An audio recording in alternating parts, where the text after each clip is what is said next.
greetings, everyone. It's quite an honor to be a part of such a supportive group of people. In our life, the community around us has been the most, I would say, engaging and also rewarding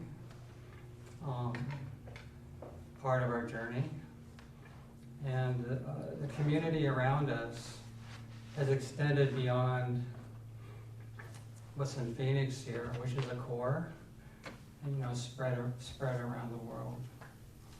So I'm really glad you're here for the tribute for Devi Dayal Kaur. Oh, the microphone. I'm so used to just being in this studio where I don't have to worry about it. And I feel quite blessed to be a part of the journey with everyone here. So without ado, I would like to invite a dear friend of ours that's almost like beyond a friend. Sangeet came into our life with her future husband-to-be at that time. What is it? 87. 1987. A little late.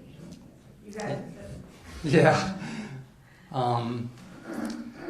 And we've spent a lot of time together doing vacations together, going through hard times together, supporting each other. And it's like, I think it's the support through the hard times that it's been most, I would say, endearing and precious and beautiful. So without more ado, I would ask Sangeet Kaur to come up, and I might help her because it's a little difficult. He does something. Oh, okay, good. Thank you. It seems like it's been forever. Maybe that's the right kind of word, huh? Forever for all of us. Oh, yeah. Oh, I can play music too. So now, welcome everybody. Ah, yes. The official mic. Do you want to put that down? Yeah, good idea. All right, give me a sec. Wow. Well, we're as strong as ever. We're the same and we're different. We're here to honor someone who honored us with her presence for so many years. When you get a chance to go through this video, which Liv will show shortly, I haven't stopped watching it. Because, of course, there are pictures in there from Devi Dayal's years in Hamburg, times at Oxford, times they went to Europe together, times in early ashram days that I remember very well. When we came here, Liv and Devi Dayal and Sajid Singh were the very first people I met in our old ashram center. And I thought, oh God, redheads, I lost my red hair a long time ago. I knew you gotta have red hair, right? No, I said, no, you just gotta be good people. That's the best. So, I just wanted to say a few words. I took the liberty of writing something down since I thought, well, that's generally important to do. But we have people joining us from elsewhere around the world, in distant places. And who'll be listening to it and seeing the video that Liv will be producing of this. All of us are our own legends. And I think sometimes we forget that. We think we need others to show us what a life story looks like. I look at this as a day of joy. Now, those of you who may know me a little understand that I look at every day as a day of joy. Because there's always something to celebrate. We get an opportunity to celebrate someone as special and rare as Devi Dayal Kaur. It's a time to acknowledge her contributions to family, to community, to love. To remember what it was like On a Tuesday night when she and sometimes I'd be working in the ashram kitchen cooking meal for everybody, and she'd be worried about the gluten-free cake wasn't coming out and something wasn't in time. I said, it's all right, we'll just keep chanting. So if it's an hour late, it's all right. People are sitting around waiting for the food, and it will arrive in time. I told Lucy, I said, oh, I miss her cooking. But you know, her presence was in everything she touched, like the beautiful vest that he has on. Referring to that as wearable art, I think it's a wonderful phrase.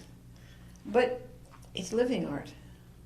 It's what you put on yourself that you touch and you stroke. And even if you were a stranger who didn't know who made this, you'd feel the humanity in it. You'd feel the uniqueness in it.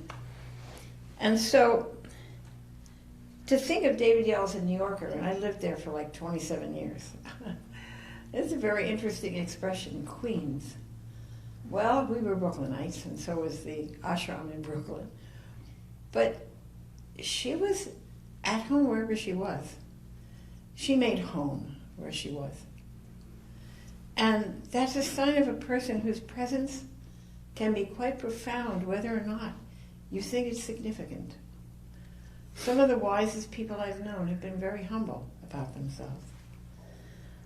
I know the amount of driven intellect that she had. We'd be sitting in a beach cottage in Mexico, and she'd be there with a book, reading, talking. And she'd go off about some experience she had in life, or just sit there and smile and hug her favorite dog. And her life was full. When I looked at the pictures that Lucy put together, I saw, wow, I didn't know she knew Chinese. I mean, good Lord, and go all the way to Oxford to learn Chinese. I said, well, why not? You know, good learning center, not a bad thing to do. And she loved her life in Hamburg. She loved the kitchen there. She loved working with other vegan, vegetarian chefs and her gluten-free desire. She was way ahead of the curve on gluten-free. Way ahead of the curve. I mean, who even knew what GF meant in those days, you know? It's like, and yet there she was. Mandarin, playing the harmonium, becoming a Sikh. It was like part of that great, huge alluvial fan that she created around her, that she drew all of us into. And life was a continuing investigation. When you take a look at the pictures, one of the things that struck me is always she was just slightly on her toes, leaning forward, listening, looking. I would see her and her beautiful daughter, Satnam Kaur, they'd be looking and listening together. And I'd say, yeah, we did come to investigate life. And she did, and she knew it. And it was as if, okay, maybe this is one giant discovery, but what did she come to show us? How to be brave in the face of everything. How to live with contempt for fear and worry, and just respond with grace to whatever came. Even a late meal and 30 or 40 hungry people waiting outside. That was okay. You know, there's an alertness in her eyes, there always was. You had to stop and say, what's she looking at? What's something really attracting her here?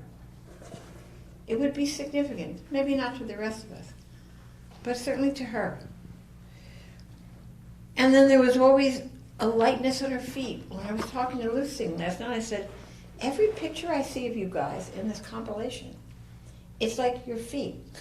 I can't help it being drawn to your feet because you can see they're on their toes. They're ready to go forward. They're looking forward. And there's a bravery in that. There's a sense of, yes, I'm here to serve life, but life is here to serve me. And no matter what happened, I remember when, you know, her beloved pup, you know, Tai Chi came over. He was hurting. They were hurting. The two of them and Tai Chi were all hurting. Sitting around my little Reiki healing table, I'm putting my hands on him, and I'm feeling, everybody's hurting for this sweet little pup. Isn't that wonderful?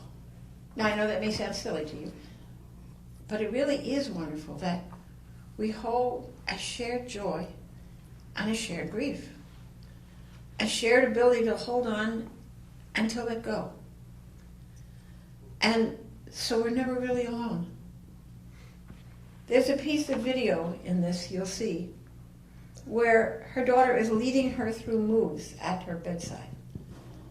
And the hands are this way, and then the hands are this way, and then the hands are flipped.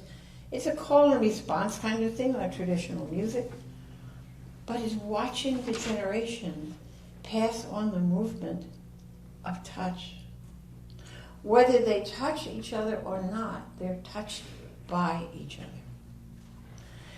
So, Liv Singh asked me just to say a few things. And then he said, say a prayer. I said to myself, a prayer. Okay. You know, we all are a prayer. Wouldn't be here if we weren't. Wouldn't be in life if we weren't. So, when I take a look at her, all of these pictures, I see, and this may sound oddball, I see a fierceness in her. You remember her when she was fierce? Come on, some of you know, right? It was like I could go into the kitchen and we'd be fierce together. We'd be okay. Everybody else says, oh God, we had fierce going in the kitchen. Don't worry about it. Don't worry about it. Because at the same time, there was calm. There was a sense of we're serving the moment. The people will get their food. We're doing what we need to do, and going forward happens. So I looked at that and I went, okay, kind of a prayer. And I always look at prayer as a longing. Something that you want to see something happen. Now, I've carried this book around so many years. It's Sukhmani. It's Peace Lagoon. But there is a phrase in here, an expression, at the beginning of the poem called Peace Lagoon, which to me crosses all spiritual boundaries. It says something about, why are we here? We're not just on a subway passing through Brooklyn, or on a plane heading for Hamburg, or saying what we did the last time we were in Oxford. No, basically, and when you think about what David Dayal had gone through, this is the study of one's life. It says, this is where I betray my age, nearsighted when you get older, you know? It's very simple. To the one who meditates on God, there comes a perfect peace. All pain and sorrows depart. That's all pain and all sorrows. Meditate on God who contains this universe, whose holy name is the whisper on the lips of the entire creation. All great works, be they called religious, spiritual, whatever, were created out of a portion of God's name.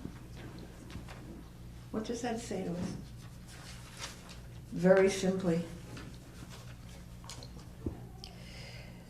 into that heart which God has blessed with the hint of his name, our beloved Devi Dayal Kaur, singing away. There comes a greatness beyond all praise.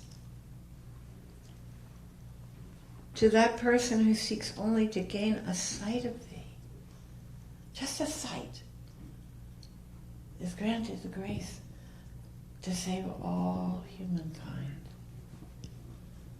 All humankind. Beloved Nanak says this is true. So, life is a book. David Dayal read it, wrote parts of it, walked it, understood it, sat on porches and talked about it, pulled out a harmonium and chanted. When I was working on a class, I needed to know something, I'd call Liv and I'd say, would you ask David Dayal about this? She always had an answer. Remember those days? She always did. She knew. And I knew she knew. So when I was asked to offer a prayer, I thought, okay, Sukhmani said. But there is another prayer that's important to us for her.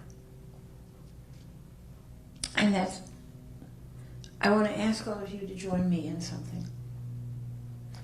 We remember many people that have touched our lives. We remember their presence. But in the stories of our lives, these people go forward with us. I consider it personally an honor. In the times I spent with Devi Dayal and Liv, Satnam, their family, the pups, an honor to go forward carrying that presence with my presence. Richer for having known them, better for having loved them, kinder for understanding that all pain and all difficulty disappear. At one time, a few years back, I had to have some tests done in a hospital. I was rushed into, oh God, she's coughing again or something like that. And so they put up, oh, it was an EKG, some kind of thing on my heart to listen to it. And right on there, ever the man with the camera has his little cell phone in, and he's recording. And after it's all over, he says, Simki, listen to this. Listen to this. I said, what am I listening to? He said, it's your heart. I said, what do you mean it's my heart? I said, yeah, boom, boom, boom. No. You know how many years many of us have chanted, Waheguru, Waheguru, Waheguru? Lifetimes. My heart was beating. I swear. Waheguru, Waheguru, Waheguru. Remember that hard enough? It was like, you could have touched me with a feather and knocked me over. It was like, oh my God, there it is. Don't you know Devi Dayal was chanting Waheguru, Waheguru, Waheguru? When we carry her forward, we're carrying her forward in our Waheguru, in our breath. And that which brought a beautiful girl into this world. Her own very unique soul. And so, my prayer is a prayer of gratitude. But it's gratitude to her personally for the tough times we faced and the good times. It's gratitude to listen, to carrying us forward to Mexico, which you probably never would have gone to had you not taken us. And having a great time scuba and all of that in the water. And enjoying life. And going forward with him, with Dayal Kaur, with that new sweet man that's on her arms sometimes. All of them together. So you may want to do this in your own quiet way. But in some way, if you could turn and see someone in this room that you know, or maybe you don't know them, but they've got an okay face, so therefore they must be an okay person, and say, thank you for being in my life.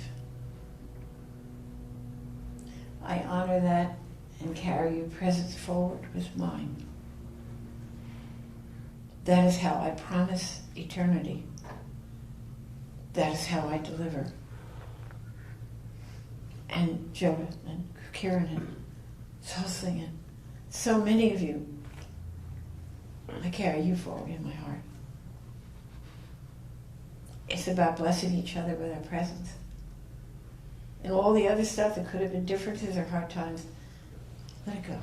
Just let it go. Just keep chanting Waheguru. It's in your heart, within her heart.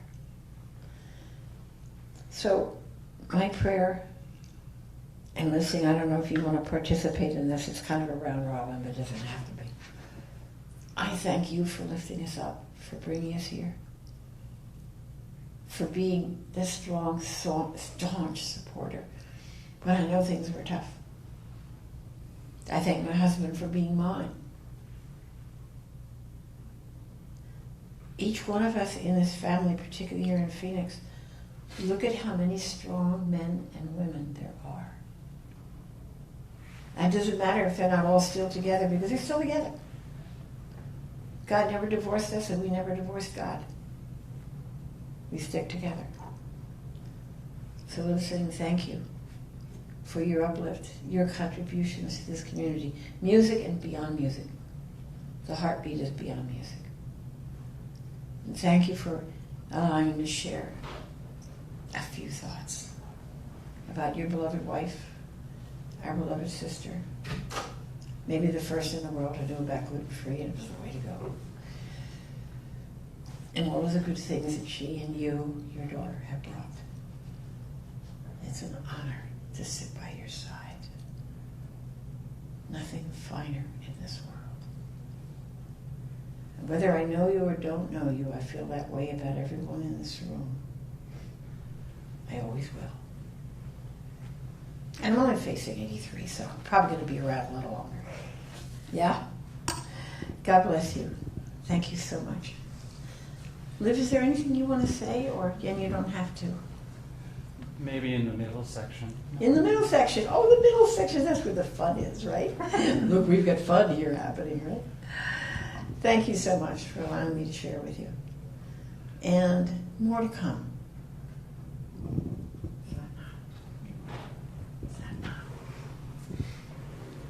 All right, Mr. Deerhouse will want to walk me back. Mm-hmm. This is one of those days when you say Adam decided to go, squeak, here I am. We all have her. Thank you. Bless you. We should leave that up there. Can you get through here okay? Oh, yeah.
Thank you.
वाहे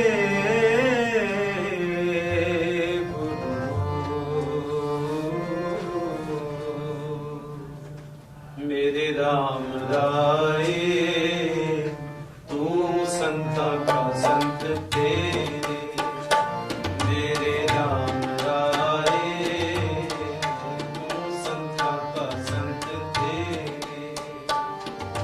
तेरे सेवक को तो किछ नाही तेरे सेवक को तो किछ नाही जम नहीं आवे नेरे मेरे राम राए तू संता का संत तेरे मेरे राम राए तू संता का संत तेरे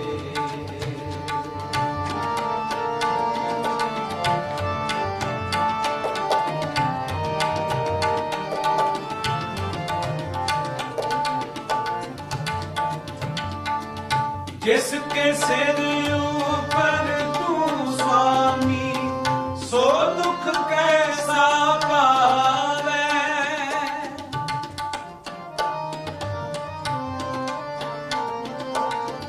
जिसके सिर ऊपर तू स्वामी सो दुख कैसा पावे बोल न जाने माया मद माता मरना जीत न आवे तेरे सेवक को ओ किछ नाही तेरे सेवक को ओ किछ नाही जम नहीं आवे मेरे राम राए तू संता का संत तेरे मेरे राम राए तू संता का संत तेरे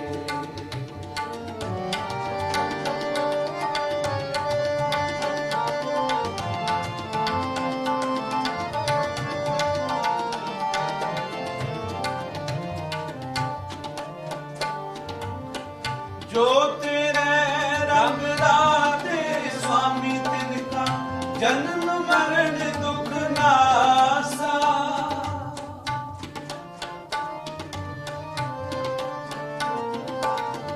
तेरी बख्श न मेटे होई सतगुर का दिलासा तेरे सेवक को तो किछ नाही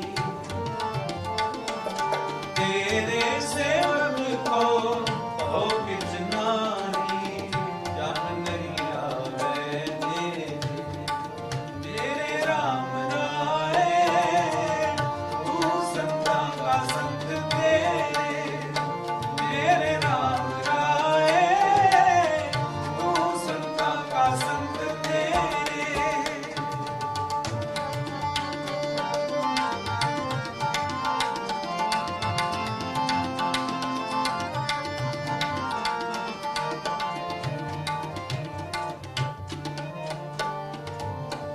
नाम ते आयन सुख फल पायन आठ पहर आराधे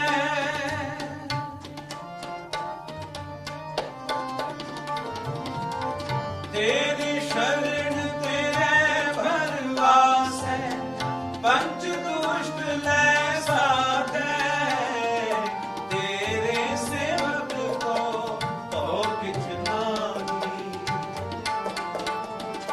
तेरे सेवक को तो किछ नाही जम नहीं आवे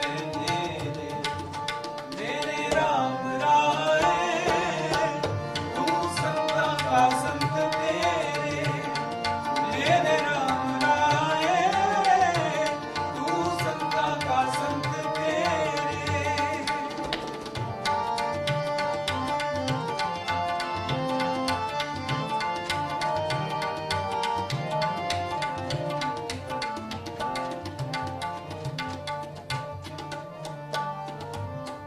ज्ञान ध्यान किछ कर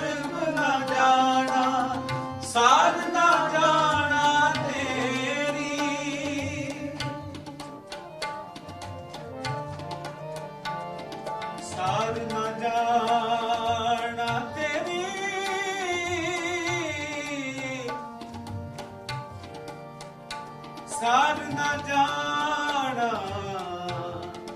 ਸਾਰ ਨਾ ਜਾਣਾ ਤੇਰੀ,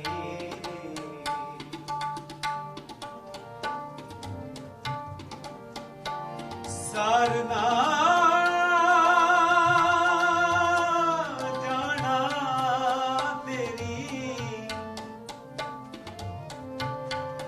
ਸਾਰ ਨਾ ਜਾਣਾ ਤੇਰੀ, ਗਿਆਨ ਧਿਆਨ ਕਿਛ ਕਰਮ ਨਾ ਜਾਣਾ, ਸਾਰ ਨਾ ਜਾਣਾ ਤੇਰੀ,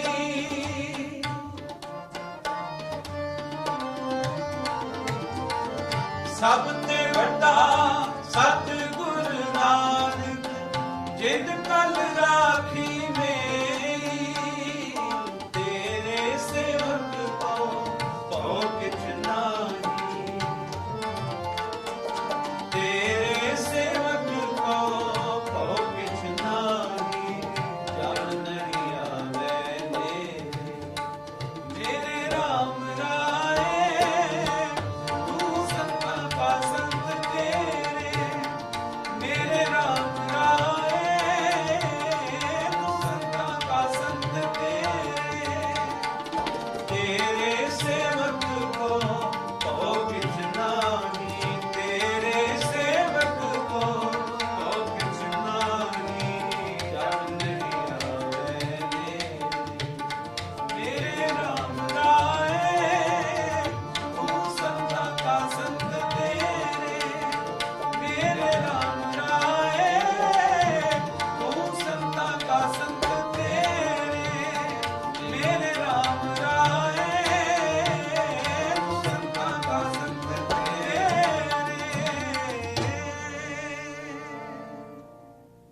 ਵਾਹਿਗੁਰੂ ਜੀ ਕਾ ਖਾਲਸਾ, ਵਾਹਿਗੁਰੂ ਜੀ ਕੀ ਫਤਿਹ।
So,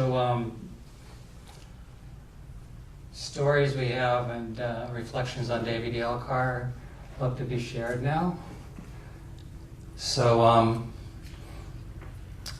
does anyone have any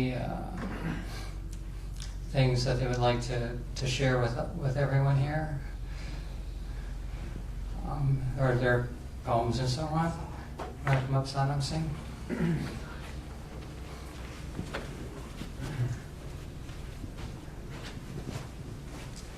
Thank you. I came back to Phoenix Sangat in '89, and soon after I ended up running the children's ashram.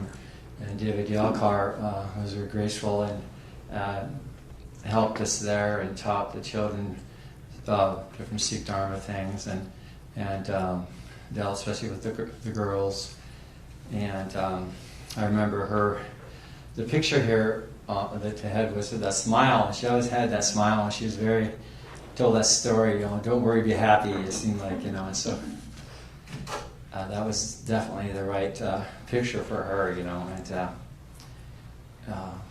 so she's very encouraging for us. And we ended up with the little house over here across the street, 839. I call it the little house that could. And we ended up with, we had 12 children and 3 adults in there for a while.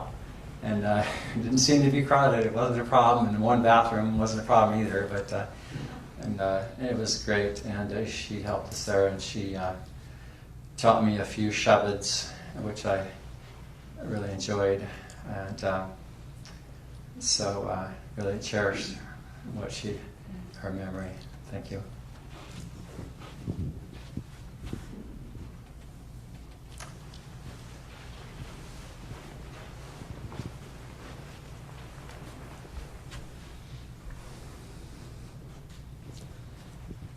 Anyone else want to share any stories? Poetry? Anything?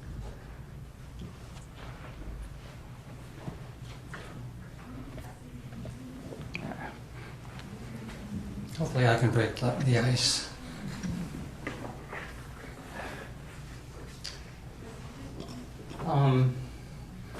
It's funny when you meet someone, which I did at the age of, in my 20s, and you know that's the person you're going to be spending a lot of time with.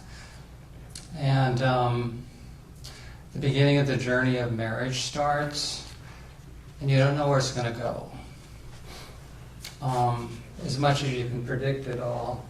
Oh yeah, the normal American lifestyle and all that. But we weren't really doing that to start with.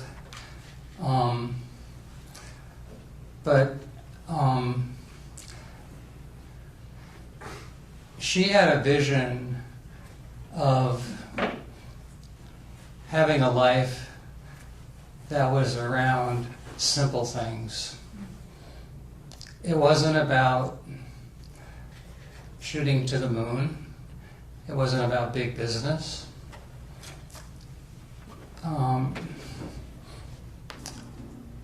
It was about sharing goodness. And she was a very quiet teacher for me. And in that teaching, she got me off my butt.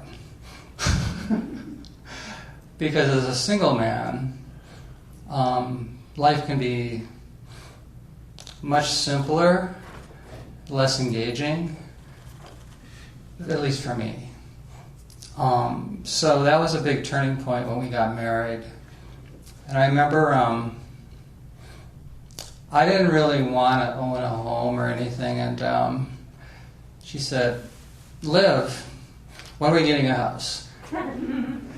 I'm going, "Really? We're not a house?" She goes, "Yes, because if we're going to have a baby, right?" And I go, "Yes." "Well, we need a good house for him or her to be in."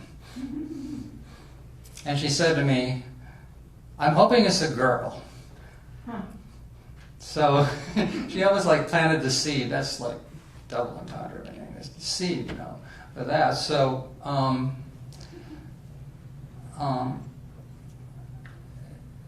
it's interesting how someone is completely brilliant as she was focused on things that were so beautifully basic human things.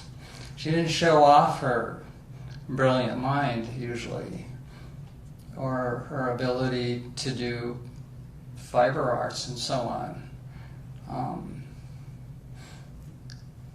Not that she was trying to be in the background. So when Dayal Kaur was born, that was a big change in our life, obviously. And that journey showed a part of her that was so determined that she wanted to give to that girl what she had hoped had been given to her.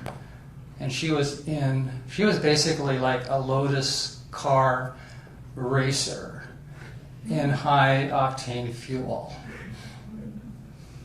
It wasn't mamby-pamby, business as usual with her.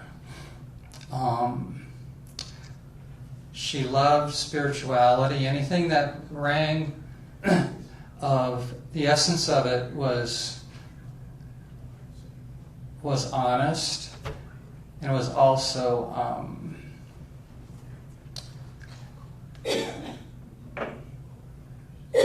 resonating with purity. She had antennas for things that were like screwy, that was like really almost hard to deal with. Because she would right away notice when something was like not legit. And she would sometimes let the circumstances know that. So people that knew Devi Dayal Kaur knew when her fuse was clipped because something was bogus, you would know about it. That Queens New Yorker in her would come out. So she was a very complicated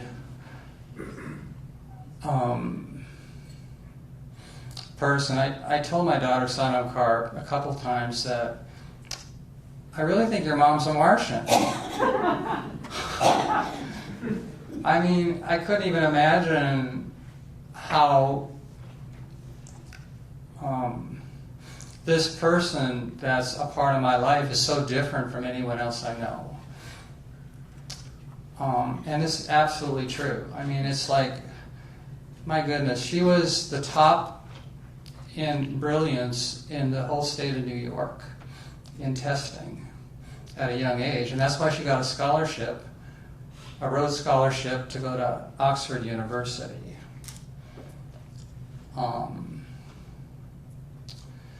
She loved Gurbani Kirtan.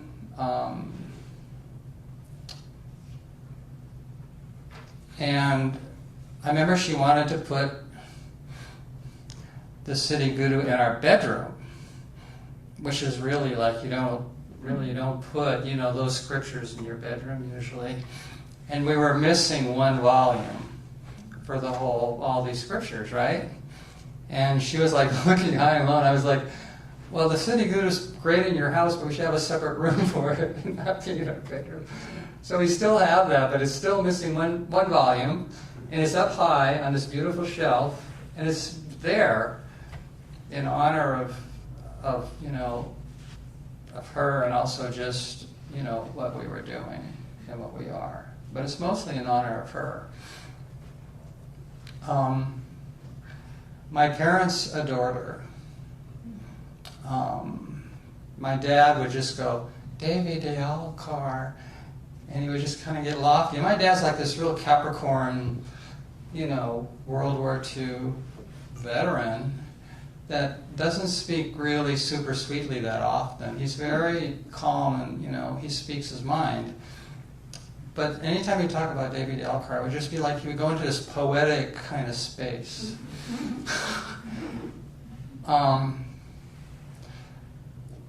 And that kind of poetry that kind of came from her was the part for me that was like a driving force. And, sorry.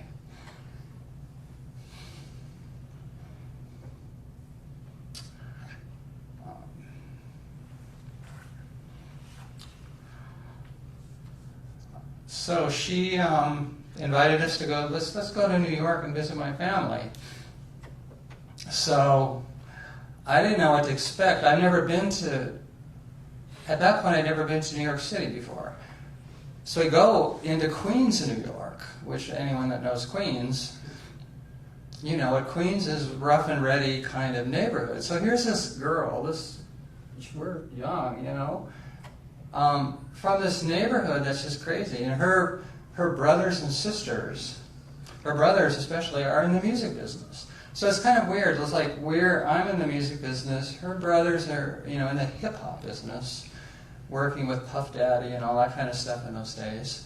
So they took us on a tour to one of those studios. We went into this grungy New York studio. And it was just so like, it was like somewhere between a bar and a torture chamber to me.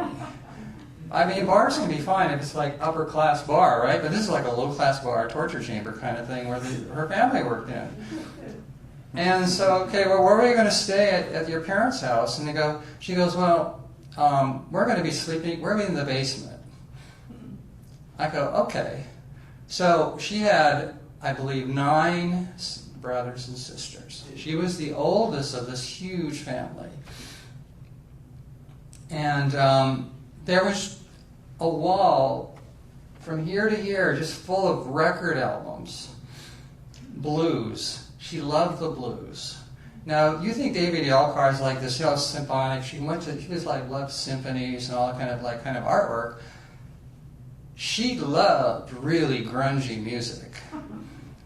And those last days with her, she would just say, let's put on Queen and rock out, in the room, So we'd like put on Queen and play it like half the day.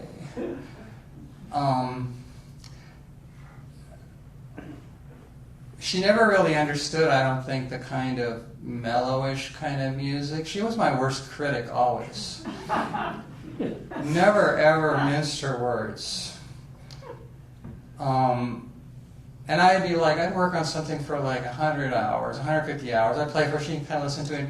And when she was listening to it, because we're married and we know each other and we're like tuned in, I knew exactly what was wrong with it before she would open her mouth. I didn't even realize it. She would just be vibing it so heavy to me. She had this look on her face and look at me. And that look was like, it's not a slam dunk. And then she would say why, but it would be like, the way she would say why would just be like 4 words or 5 words. And she would succinctly encapsulate something that someone would go through like a million thoughts into just that one sentence. And just it would be done with. And that was all she would say.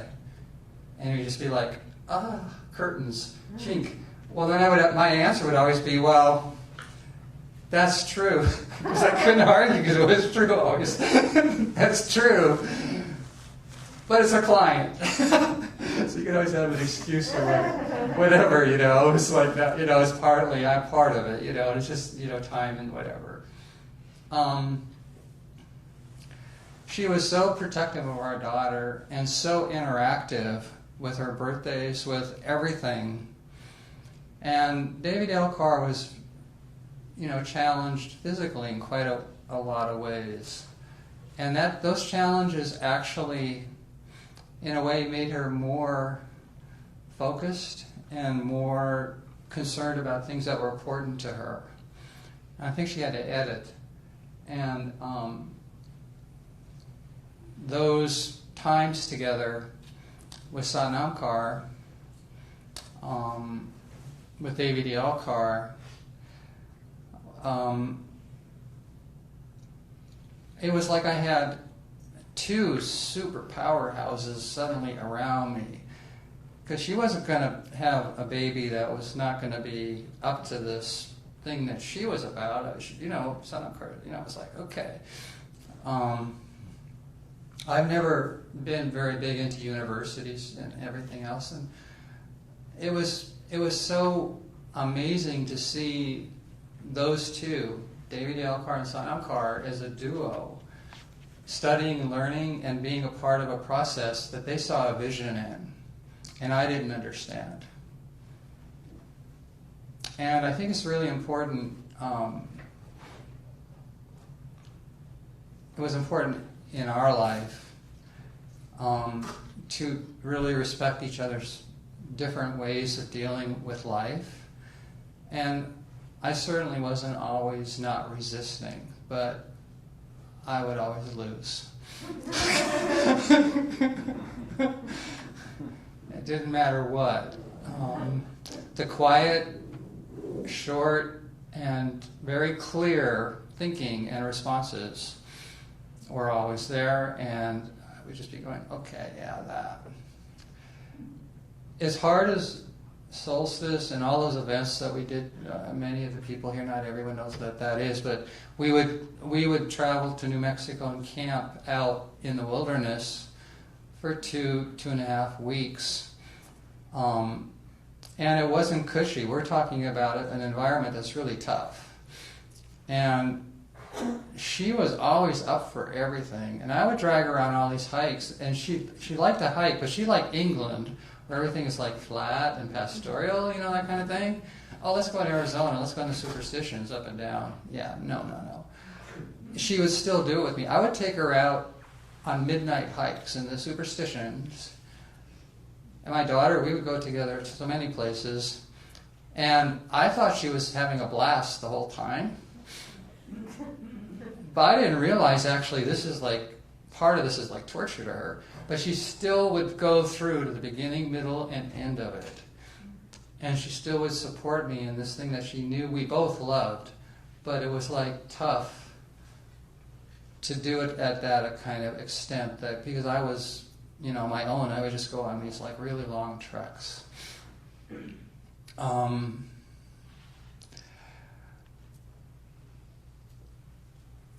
share with you how close you can get together with someone during the process of being with them when they're just slowly merging into oneness.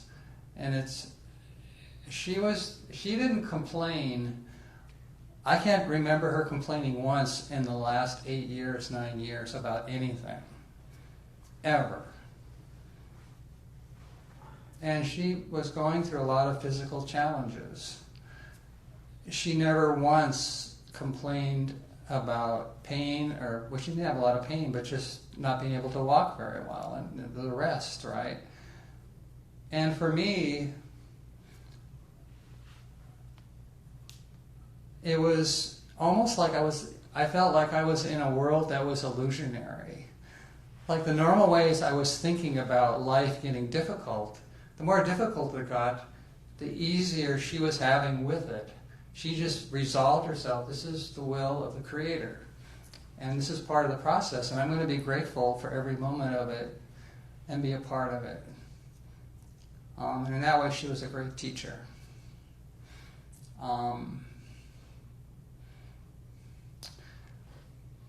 In New York, I'm going to switch back to New York. I don't even know why I'm going there. We did a lot of traveling around. And she wanted to show me every museum in New York. Loved museums. But a museum with Devi Dayal Kaur is like being a scholar student. You're not going to a museum to just browse the museum. No, you're digging deep into every little thing you're looking at and reading and understanding it at a level most people don't even aware that it exists. I certainly didn't know it existed. And so I'm like getting my impatience. I'm a very get things done person, right? Devi Dayal Kaur is we're going to get this done 180%, not 100%.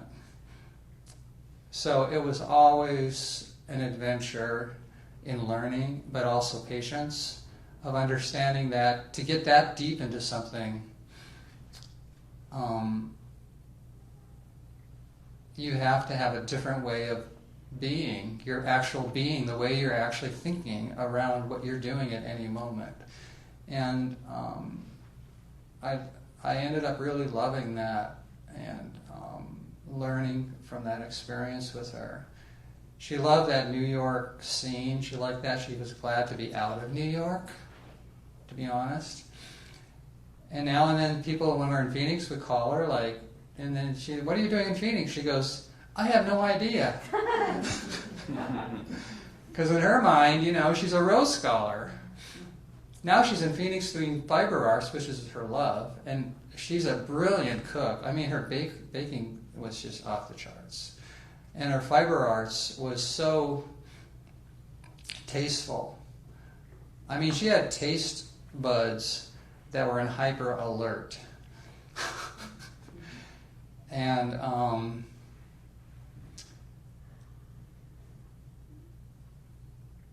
yeah. I appreciate all those things. So yeah, I thank you all for being so supportive all through everything as well. So does anyone else have something to share? A story? Something to say?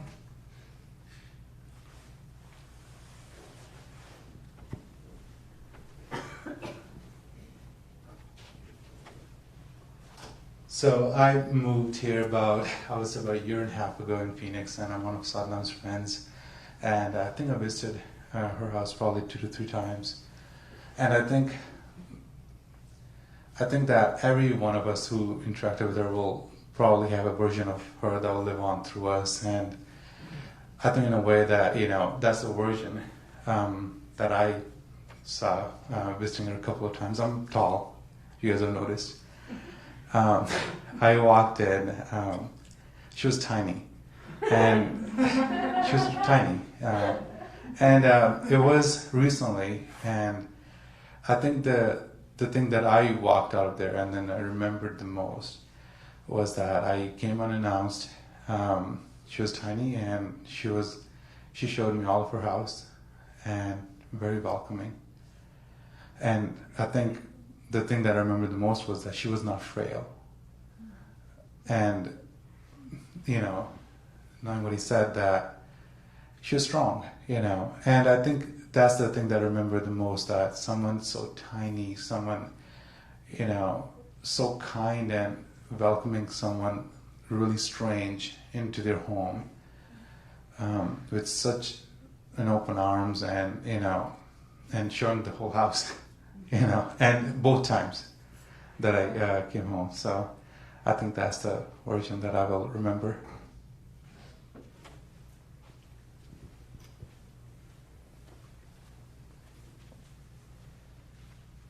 Anyone else? I'll share some words.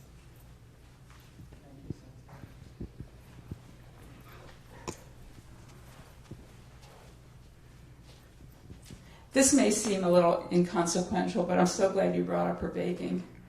Many, many, many years ago, we would visit at your house, and Devi always had these cookies.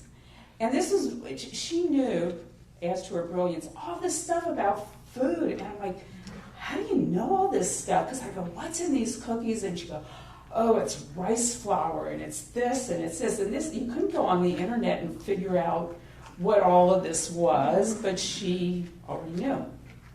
So in my family, she had a reputation for her baking, and you all know about our big Thanksgiving feast, and then there's the dessert table, and everything is beyond amazing.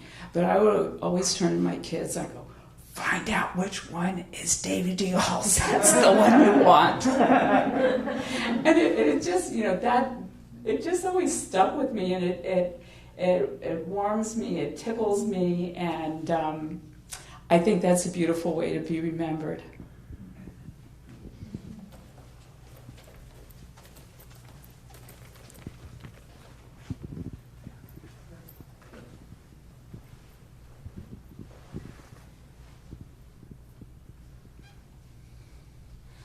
Any more stories? Yeah, story.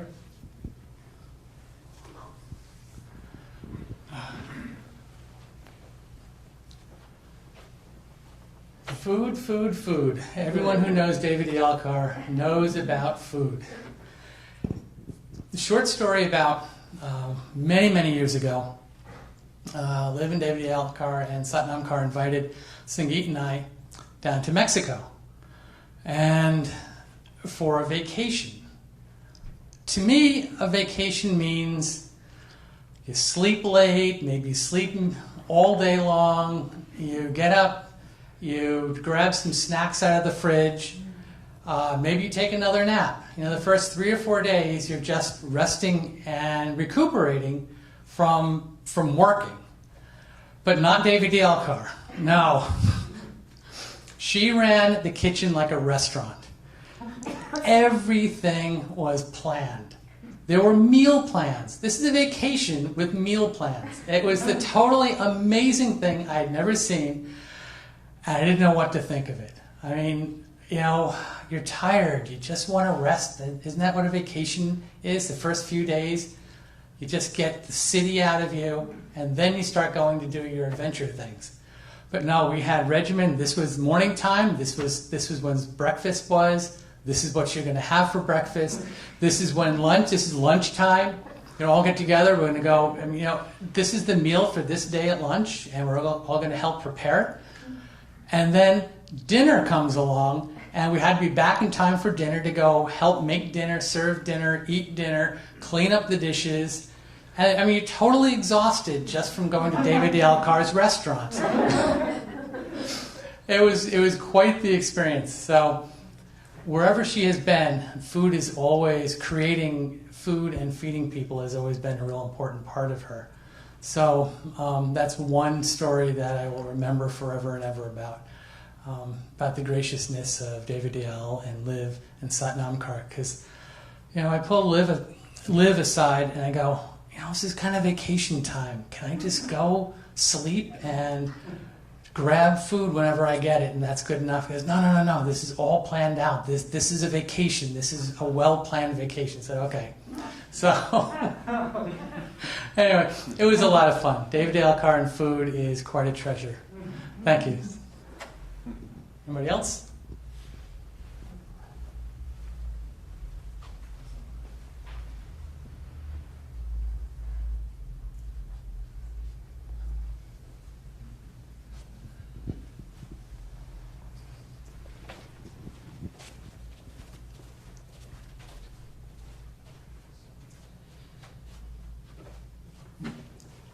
What impressed me most about Devi Dayal Kaur was her intellect. She was a Rhodes Scholar, and she was a woman at a time where it was a very masculine process over there in England and stuff, and she really impressed me with her ability to embrace dealing with the language of Gurmukhi and being able to translate extemporaneously when she'd do a hukam. And I also was very much impressed with her knowledge of herbs. That was such a fascinating dynamic.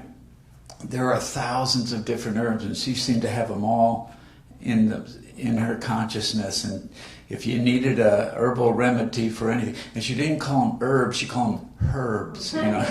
She was very, very thought that was very, but that's probably because of her training in England, and so I was always appreciative of that aspect of herself, and she wasn't arrogant about it. It was just kind of a matter-of-fact part of her, and it wasn't like she was putting on airs about anything. It was just part of her consciousness, and she was quite willing to share her knowledge and her understanding and make it a teaching opportunity to work with her. So that's what I appreciated most about her.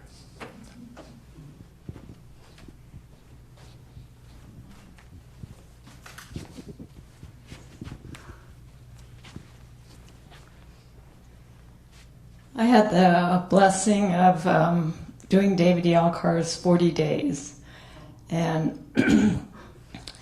being there at her labor. The labor was going on and seemed to be taking some time. She was in bed. And then at one point, the midwives decided that she should actually stand up. And this was a fairly advanced point in the labor, so that was a really difficult thing to do. And I remember, being under one arm and the midwife under the other arm, and we were holding her up.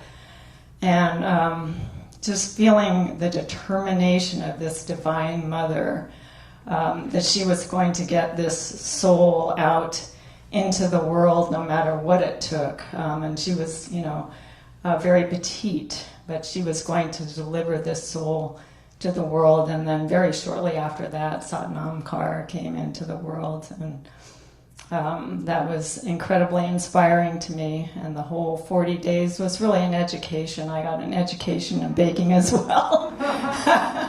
So that was really a privilege for me to be able to do that. Thank you.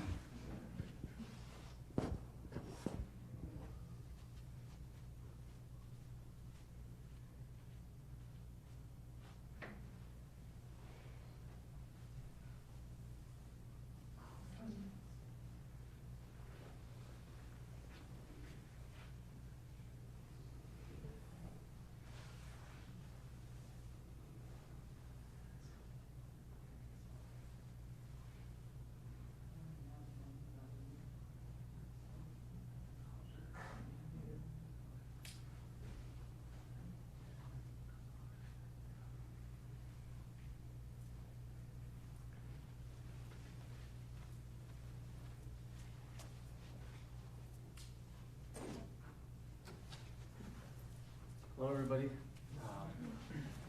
My name is Tony Duncan, and I'm actually going to. There's a mic on that Oh. chair right back there. Oh, sorry.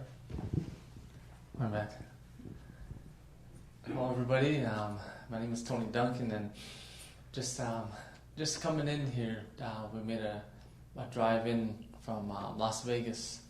We're doing some music there this afternoon, but I most definitely wanted to be here to show our honor and our gratitude, appreciation for everything, and to celebrate as well a beautiful life. I've been going to Invincible Music, Invincible Records. Actually, when I was 18 years old, 17, 18, actually, I went to visit with Liv, starting out first with Liv, and I was very interested, very fascinated in the history of music, as well as the recording ways, and it was very unique way to learn about music was through watching Liv, and also hearing the different stories that Liv would share, some different life stories relating to music, and it would always be a good feeling, a good energy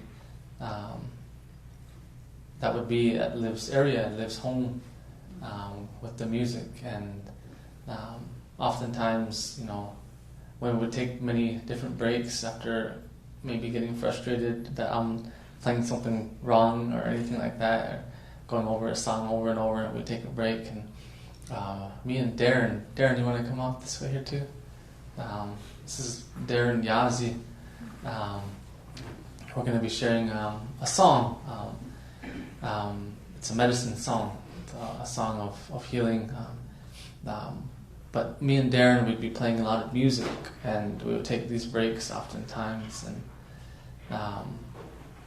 we would be greeted with a beautiful smile.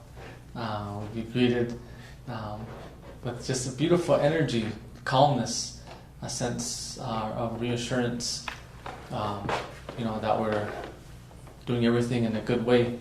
Oftentimes, hearing just the words of, you guys sound beautiful, and I was like, oh man, I thought I messed up a bunch of times and everything, and listening to different recordings and such. And so I'm very happy to be here. I really, really wanted to be here to share a song and to share a little bit of our heart, a little bit of our medicine, a little bit of our energy, because growing up in our traditional way, I'm Apache, San Carlos Apache, also Mandan and Hiratsa Rikura from my mother's people. And growing up in our traditional way, the most that you can give is a song from your heart in that way. And so I definitely want to be here. And so me and Darren made our way this way, but I'm going to pass the microphone here to Darren, because we both always got good feelings and good energy throughout the recording processes, and also, even just afterwards, and just sharing a good part of our life, and we've always appreciated the good feelings, good medicine with everyone. So, Darren Yazi. I just wanted to say that I was always welcome into their household. I was treated very respectfully and very professionally, and I'd always leave their household with a good feeling.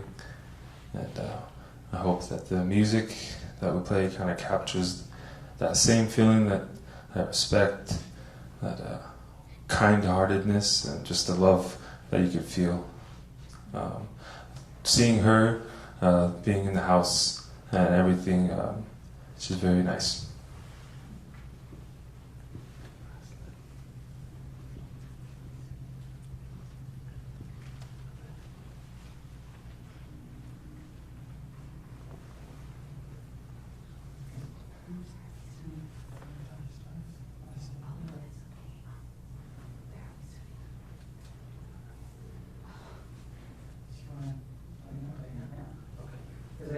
story before they play their music?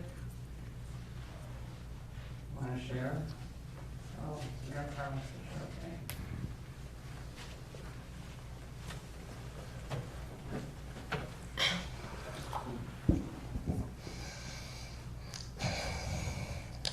We were friends, and we had a lot of interests in common. Her dogs, cooking. I remember she would have a lot of different things she couldn't eat, and we started out by saying, we had a saying, no nuts, no beans. And then after a while, she would say, well, beans are okay. But there was, when the year Devi Dayal Kaur went to India, I filled in for her at Liv's business downtown. That was interesting, and luckily his business was still standing after I left. But I went to India with a group of people, and then I stayed for a week afterwards, after everybody else went home. And we hired a taxi and went to Dharamsala, the two of us and this taxi driver. And it was India tests you, and I was part of it was just the food and the microbes and all that. So I was not feeling my best, but we really had an adventure, just going there and staying in a little rest house up there. And I think on the way back we stopped off at a shawl factory, and I guess it was just a little place, and they invited us to lunch. And I remember they put black salt in the fruit juice, and it's an acquired taste. I mean, the juices are so wonderful, but the blacks, has very much of a sulfur taste, and I will remember that. And we spent time together. I was often at the dessert table at Thanksgiving, and I knew that the cakes that she brought or the pie she brought would always turn up hot because they were running late and just out of the oven. So I regret that I didn't go to see her towards the end.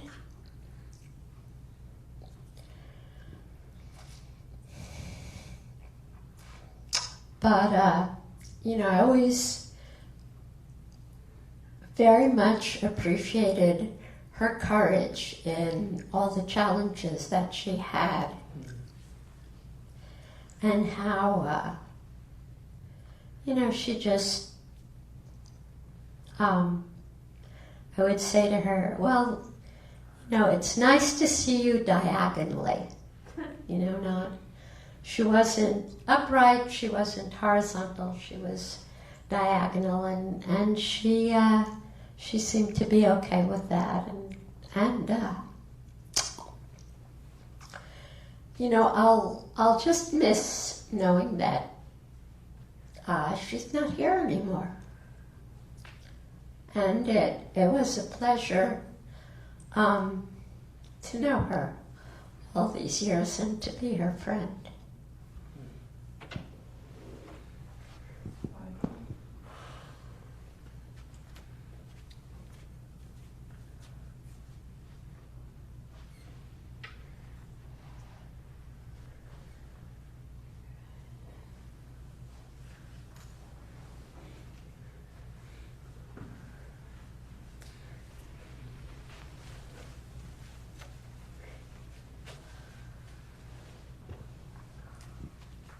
Shire, and I've gone to Liv's house probably every Sunday for 8 years. And I would go use the bathroom in the back or whatever, and I was intruding on Devi Dayal's area. She was cooking or doing something, and she always acted like she was the intruder, like this is her house, it's her space. So I really I remember her to be so kind, like beyond humble and kind. But the other things, I always felt welcome and accepted, and I was the one intruding. And the other thing I just wanted to say is that I had made some pictures, and I didn't know really what it was, and I gave it to Liv, and she came by and she looked at it and she said, "Oh, that's like the henna, right?" And it was such a different perspective. It was a picture of a heart, and it had all these flowers in it. And I don't think anybody could have described it better, but it's the mehndi or the henna that we all put on our hands. And she had a very keen eye, and she just said things very to the point and succinctly. So when I go to Liv's house again, I really will miss seeing that beautiful energy. Thank you.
We'd like to share this song here. This is it's actually a song that's it's pretty new, or newer. That's a song that's called "Thunderbird Woman," and it actually takes its name from the Cree Nation, from where my wife is from, and my daughter's Cree name is Thunderbird Woman. And so this is a song here that me and Darren composed not too long ago. So it's Thunderbird Woman. And we like to, in our way, we say, we say thank you, show that gratitude, and may beauty continue for us here still, that love, that energy, that smile, that feeling that we're all always given, that beauty will continue, and we'll still feel that good feeling, that good energy. And maybe sometimes at a certain time when it rains, the beginning of a rain, when it first comes down, they say that's the female rain, and that's a blessing rain. And may we feel that energy, that smile at those times. When you see that image of the rainbow, that energy as well. Early in the morning when the sun first comes over the horizon and Mother Earth is blessed with the color of our pollen hantin, may you feel that good feeling, that good energy. That good energy will always be around, because everything moves in a circle, everything moves in cycles. From the east rising of the sun, setting to the western doorway. It's all saying the singing lights come out. Grandmother Moon blesses us with that light of wisdom. From the eastern doorway, the sun comes again.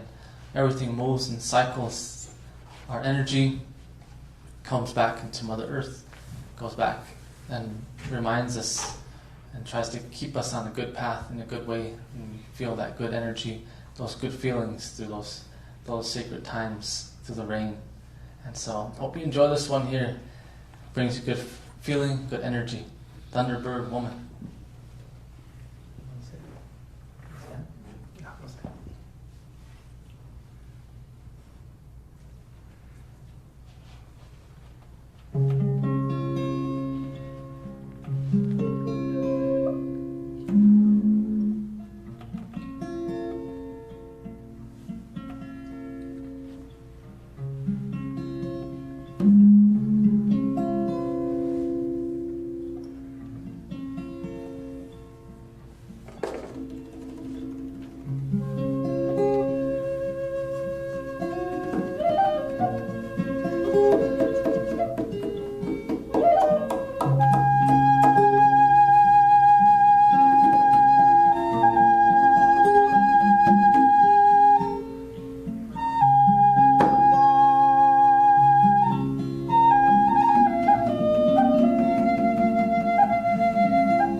Now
we're back.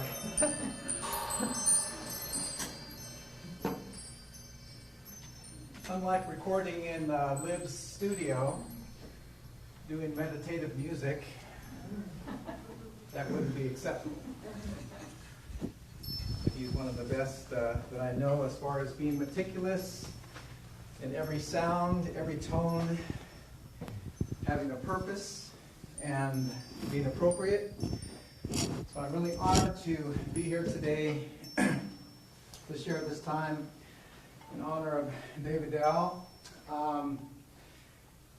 And one thing I remember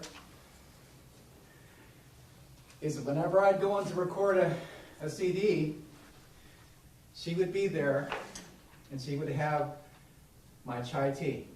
And then Tai Chi would come walking in. Chai tea and Tai Chi. Both of them. What a treat, you know. And I used to drive him nuts with my bird whistles. You know? And I tend to do that with animals. They don't seem to be the same after I leave. You know, you didn't know what to think. Little squeaky toys, but he was a really good sport. And but yes, I remember her graciousness. And you know, I'd come in with this stuff, and then I'd have, I don't know, a whole truckload of percussion, lip, cases, cargo, you know, every little sound you can imagine. But she would just kind of flow with me, and that was really sweet to see her when I would come there. And so I remember her gentleness, and I remember her, and also she could be feisty too, you know. But, you know, just that simple gesture of somebody making tea for you and putting honey in it, because I liked honey, you know, and that kind of thing. It was just really very wonderful, you know, to have those kind of connections with people. Very honored. There's a lack of respect in the world today. And it's nice to be able to have that humble respect, and yet still have fire, you know. She had fire. And so I'm appreciative of that. And I've got one more thing here. So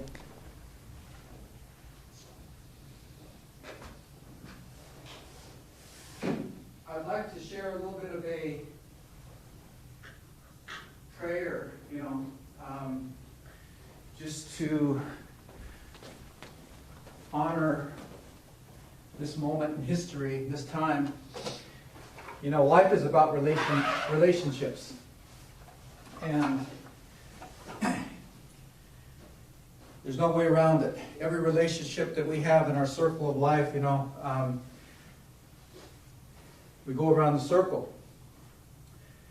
And at each segment, there's going to be relationships.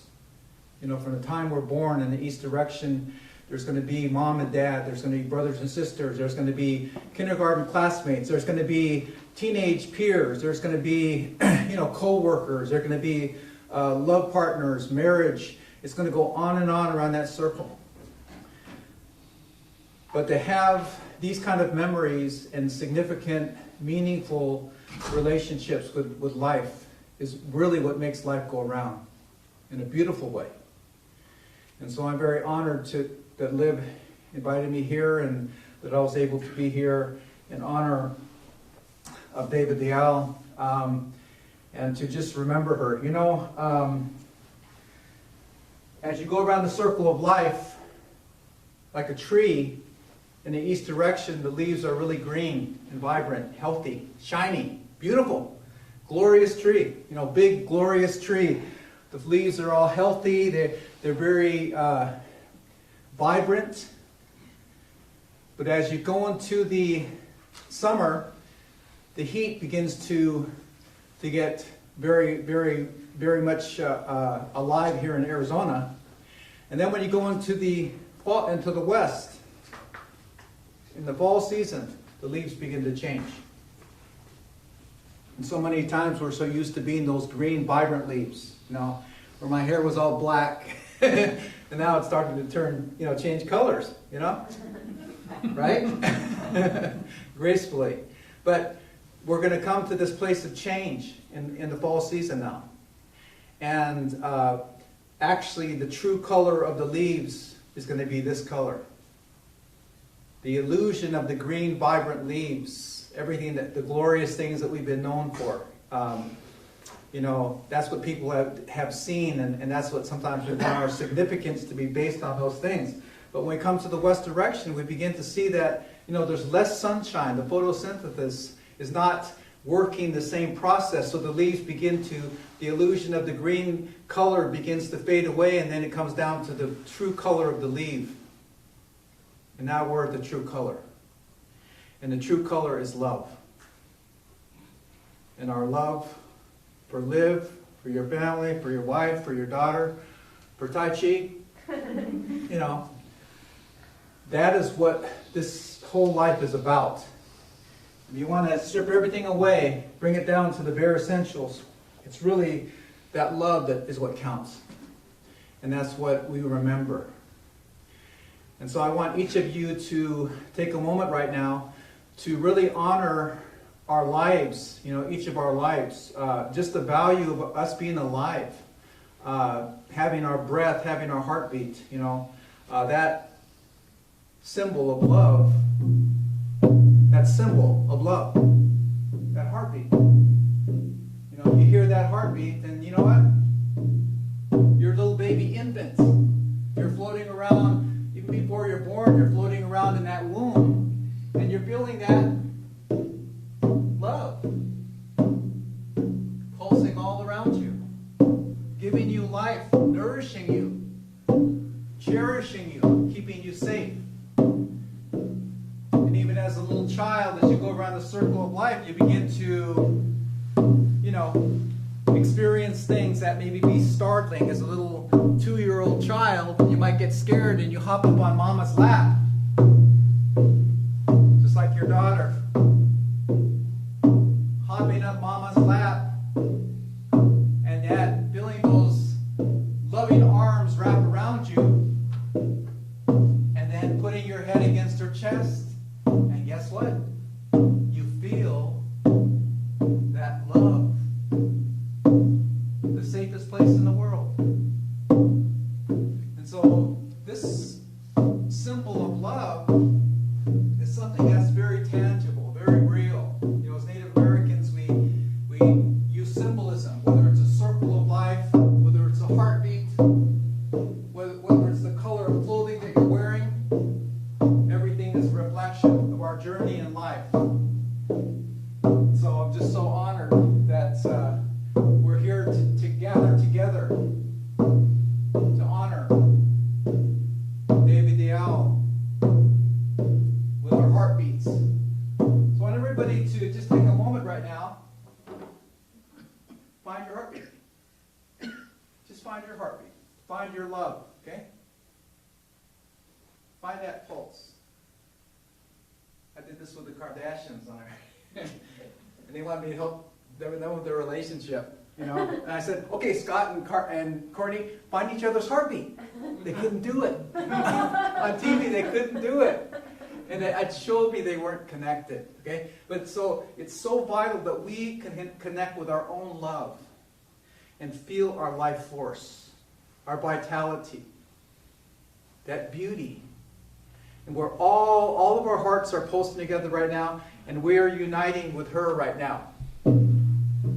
In unity, in strength, and support, all of our hearts, like drums, are pulsing together with her. And letting her know that we honor her, that we remember her,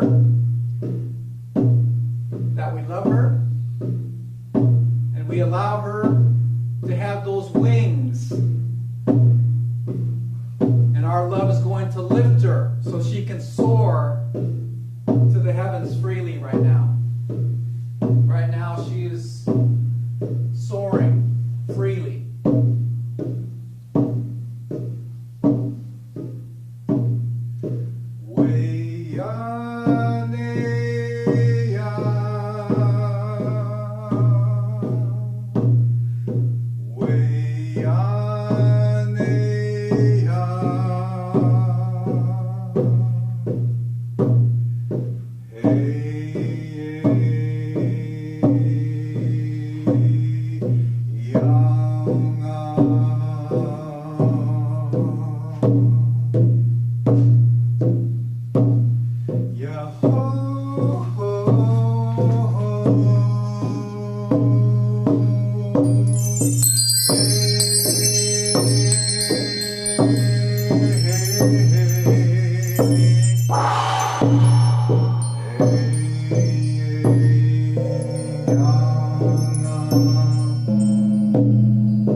Experience today.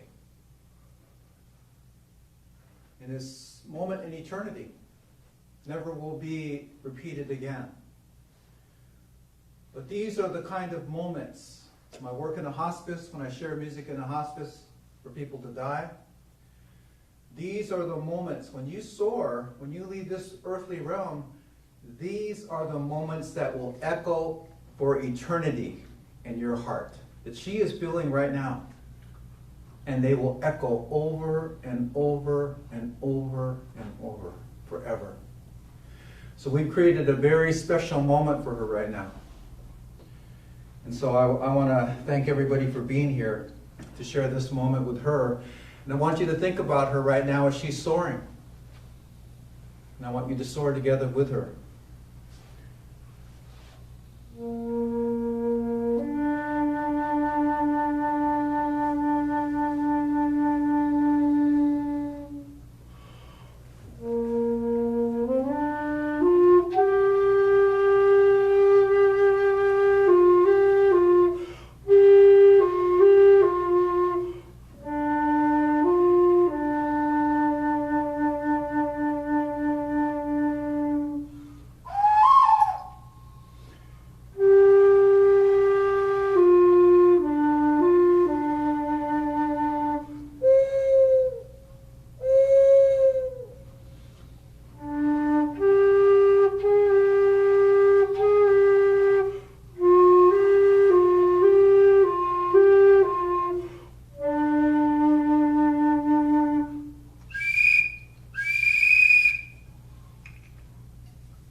So I want to thank everybody for all of our energy and all of our words, all of our songs, our melodies, our rhythms, our thoughts, our intentions, our prayers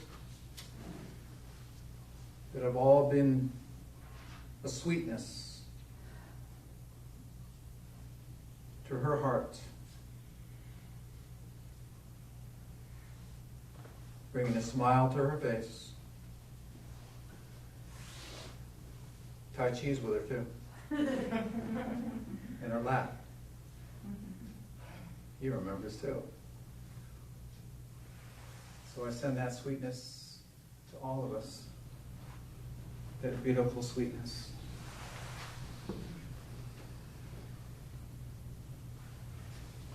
Not the need. We've done everything that we need to do.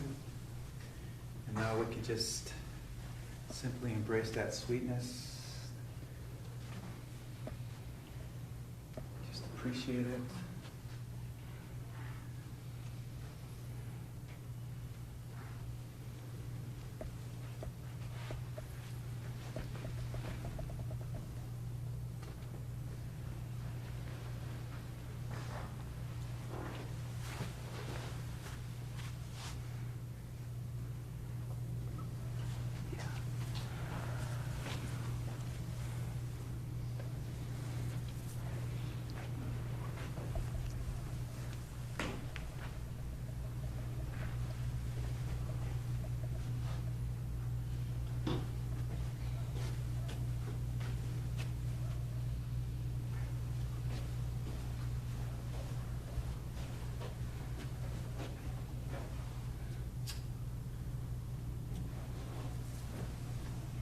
Like everybody to stand.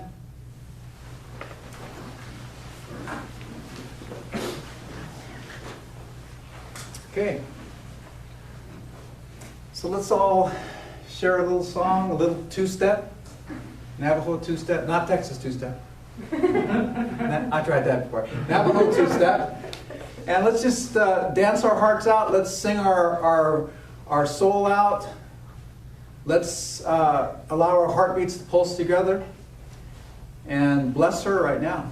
So I'm going to sing call and response. I'm going to sing the call part to you. And you're just going to respond back, follow the leader. Okay, simple vocables, Navajo song about coming together in the circle of life. All of our heartbeats coming together, our footsteps, our voices, our lives, our energy, and really uniting with her right now. And she's going to feel this. She's going to feel it. So I want you to join me. I want you to sing your heart out. Be free. Let's be like kids. Okay? So heartbeat. And we're going to go left, right, left, right, left, right, left, right, left, right. That's how we dance. That two-step. Sometimes we go around. Sometimes we go back, forward, sideways. Bachata, merengue, salsa. Put some hip action in there. Come on. Bring yourself up. Be yourself. Let your personality, let your flavor come out. Okay? Here we go.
Dave?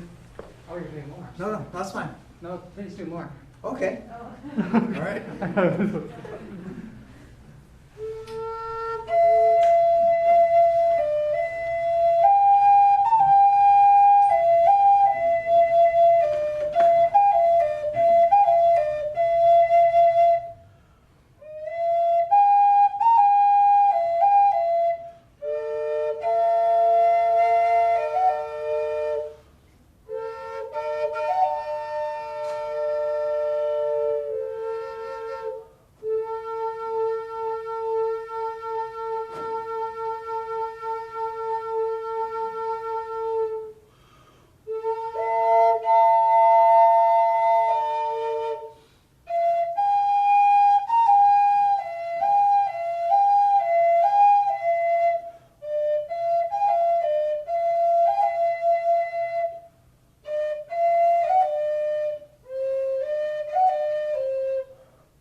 The song of the eagle dance, the eagle soaring.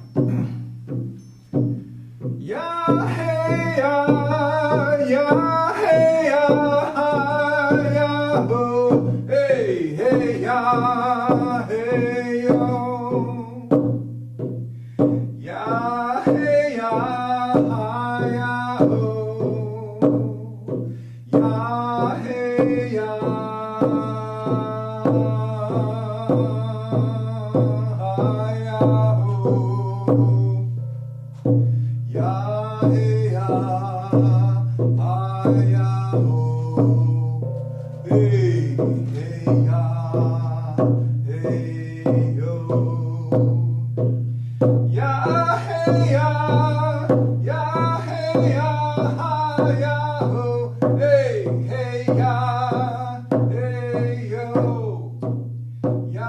Hey,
Hey, hey,